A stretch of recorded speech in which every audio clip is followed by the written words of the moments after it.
Hello and welcome to New Vision TV. I am Ruth Naseje. As the countdown tick away to 2020, when Uganda is scheduled to get its first oil out of the ground to the market, the country's economy stands to get $6.72 billion in investments even before that debt, if Ugandans are awake enough to collect it. New Vision TV examines the great opportunities that Ugandans can enjoy even before the first barrel comes out. 10 years since the commercial viability of Uganda's oil was confirmed, the long wait for its exploitation is finally coming to an end. But even before the first oil comes out of the ground in 2020, the economy is expected to get an infusion of some $15 billion in investments over the coming 4 years. This money is for construction of oil infrastructure like the refinery, pipelines, and roads. Now the policy requires that 48% of the investments is for local content. The investors will therefore end up paying some $6.72 billion to Ugandan suppliers for different materials and labor in that period.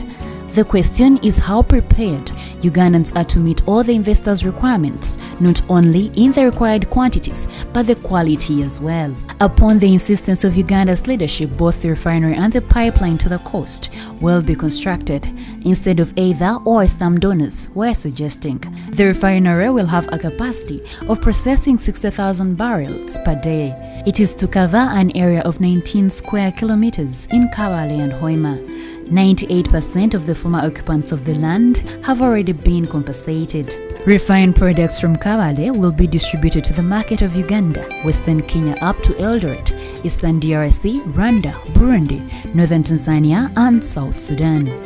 Another big benefit once production starts will be the development of industries based on petroleum. Besides petrol and other fuels, these include plastics, chemicals, and fertilizers. And in our daily Pearl of Africa segment, we take a look at Lake Kijanabarura. This lake is found in Rakai district in the central region of Uganda. It is reported to have formed itself between the late 1940s and the early 1950s. Residents here say it is where it derived its name, Kijanabarura, a Kutch word meaning people saw it coming. The lake has been a blessing to many homes in Rakai district because breadwinners catch fish and also plant some crops around its fertile soils. Let's take a look. Central Uganda harbors a lake that is reported to have formed itself according to the locals. It is to this that it derived its name, Kijanabarura. This name is a mixture of two dialects, Lukochi and Lunyankole, which means people saw it coming. Lake Kijanabarura is surrounded by so many people of different tribes, the Kochi being more dominant, and also the Banyankole. These engage mostly in fishing, and clearly some really good fish is caught here.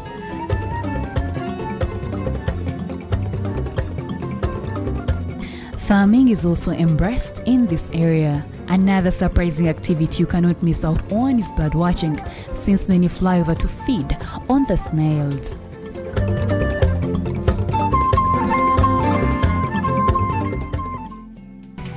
And that's all we had for you. Thank you for watching. Be sure to catch us on your mobile phone, on your desktop, on your tablet, and anywhere on the go. I am Ruth Naseje.